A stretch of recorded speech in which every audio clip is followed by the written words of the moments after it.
Commence toujours par un petit rire sadique. Vous connaissez le meilleur de nom, Sadiq Khan. Alors, on est le 23 avril, les chômeurs ont manifesté? Non, c'est les salariés soutien des chômeurs, mais il n'y avait pas beaucoup de chômeurs, beaucoup de gens qui avaient un travail. Les chômeurs, en fait, ils sont très nombreux, mais ils noient leur désespoir dans l'alcool. Ils sont au chômage et comme ils ont perdu leur copine depuis qu'ils ont plus de boulot, ils n'ont pas trop envie d'aller en manif. Plutôt les salariés qui sont contents de danser dans la rue. Les chômeurs, ils dansent plus.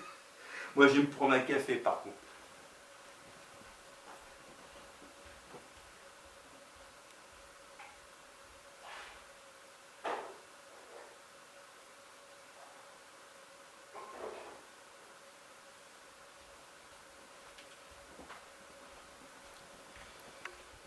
Ah là là, bah ouais, non, je crois que les chômeurs, ils ont pas trop envie de danser, HK. Hein. Toi, t'as peut-être envie de danser, mais c'est parce que t'as un bon petit réseau autour de toi. T'es encore heureux. Heureux les simples esprits, 2000 ans que c'était écrit, aujourd'hui j'ai compris. Heureux les simples d'esprit, 2000 ans c'est écrit, aujourd'hui 23 avril j'ai compris. Heureux les simples d'esprit, oh oui, aujourd'hui j'ai compris. Ouais, je la connais la chanson, hein. Alors on a abusé de la Sinsé. Sinsé Milia, vous fumez, vous fumez? Bon. Vous connaissez les complotistes? Wissam Gzelka de Parole d'Honneur, il connaît beaucoup les complotistes parce que c'en est un ancien. Alors il enquête sur ses anciens copains. Mais encore mieux que les complotistes, beaucoup mieux que les complotistes, les fans purs et durs de la série de science-fiction X-Files avec Mulder et Scully. Les extraterrestres, le complot gouvernemental pour cacher l'existence des extraterrestres. Et Mulder et Scully qui se battent contre les loups-garous, les vampires, les tueurs en série. Ah. Oui, mais il y a un mec dans le gouvernement qui les espionne, qui lutte contre eux, contre Mulder et Scully. Et cet homme, vous le connaissez peut-être. Connaissez-vous L'homme à la cigarette? J'avais fait un court-métrage quand j'étais au lycée avec mes potes. Et comme j'avais pas le permis, j'avais demandé à mon père de conduire la Safran. La Safran, c'est une voiture de mise parce que mon père était directeur technique à l'époque. Il était ouvrier avant. Il a gravi les échelons, mais pas grâce à vous. Et grâce à ma mère. Parce que c'est bien de compter sur sa femme quand même. Parce que les syndicalistes, on compte pas sur eux, mais on compte surtout sur nos femmes. Et mais par contre, mes potes ils disaient que mon père ressemblait à l'homme à la cigarette. Alors mon père il a du mal à décrocher de la clope. Et moi aussi je m'y suis mis. L'homme à la cigarette. Alors je vais vous lire des citations de l'homme à la cigarette dans X-Files. Ça fait froid dans le dos.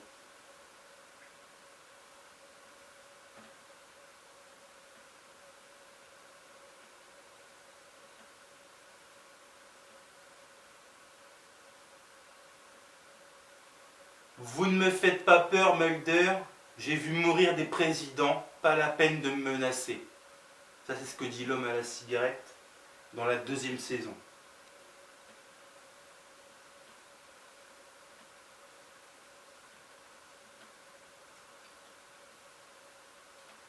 À la fin de la 2e saison, dans une réserve indienne Navajo, il y a un wagon qui est incendié. Et les militaires et l'homme à la cigarette cherchent Mulder, mais Mulder, ils ne le retrouvent plus. Et les soldats américains, ils disent à l'homme à la cigarette que c'est bon, il s'est volatilisé, ils ne l'ont pas retrouvé. Et l'homme à la cigarette, il leur dit quoi? Il leur dit rien ne disparaît sans laisser de traces. Rien. Rien ne disparaît sans laisser de traces. Alors moi, mon compte Facebook, Karim Vendrome, avec mes 800 contacts, il a peut-être disparu de Facebook. Mais je pense que il y a des traces quelque part. Hein. Moi j'ai déjà 60 pages de ce que j'ai écrit. Je l'ai le dossier. Hein. Dossier secret.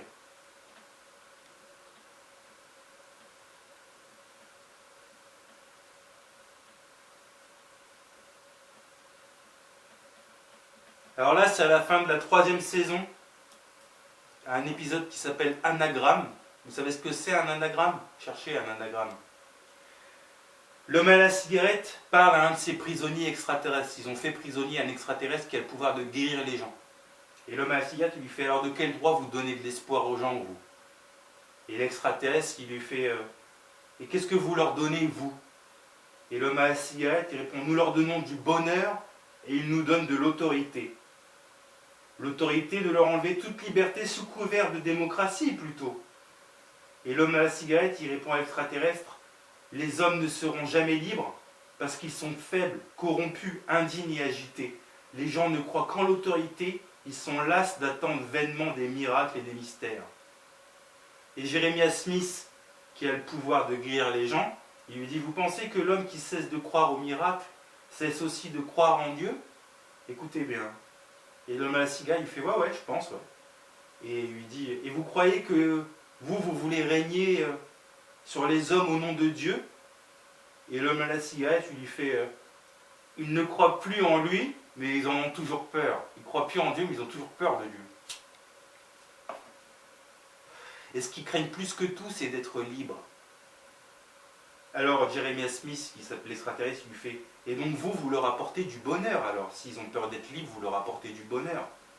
Et l'homme à la cigarette fait: ouais, nous on apaise leur conscience. Quiconque sait apaiser la conscience des gens ou d'un homme peut lui prendre sa liberté. Ça fait peur, ça, sur les psychologues, par exemple. Et l'homme à la cigarette, au début de la 4e saison, il disait aussi: l'homme qui n'a rien à perdre est le plus dangereux des adversaires. Là, je vous donne une phrase de Mulder, parce que celle-là, je l'aime bien. Toute vérité nouvelle commence par une hérésie et finit comme une conspiration. Nous avons peur de l'inconnu, alors nous l'apprivoisons en la réduisant à l'état de maladie, de légende ou de conspiration. Alors après ça, c'est... Vous connaissez l'histoire de la boîte de chocolat avec Forrest Gump? Mais il y a la boîte de chocolat d'X-Files avec l'homme à la cigarette.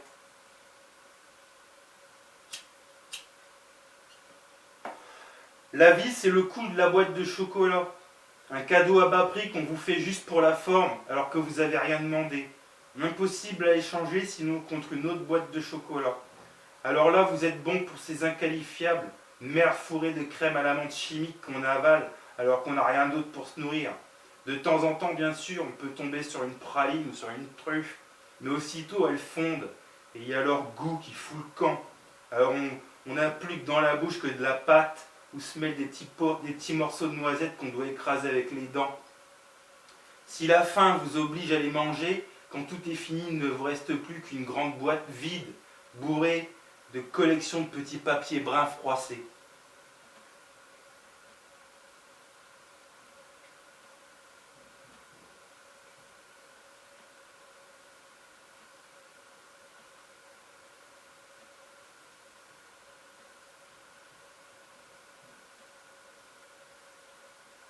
Ah oui, Mulder. Mulder qui dit à un gars, je sais pas à qui il dit ça: n'imaginez pas que c'est parce que que vous portez le costume d'un chef qu'il est fait à votre taille. Ha! Et le pire, je vous garde le pire pour la fin. Je vous garde le pire pour la fin. 6e saison d'X-Files, quand ils ont déménagé la série à Los Angeles alors qu'avant ils étaient au Canada. Parce que la lumière de la forêt au Canada, c'est pas la lumière de Los Angeles en Californie. Les connaisseurs savent. Et c'est pas les mêmes fréquentations quand tu sors du tournage. Alors, l'homme à la cigarette, à un moment, il dit: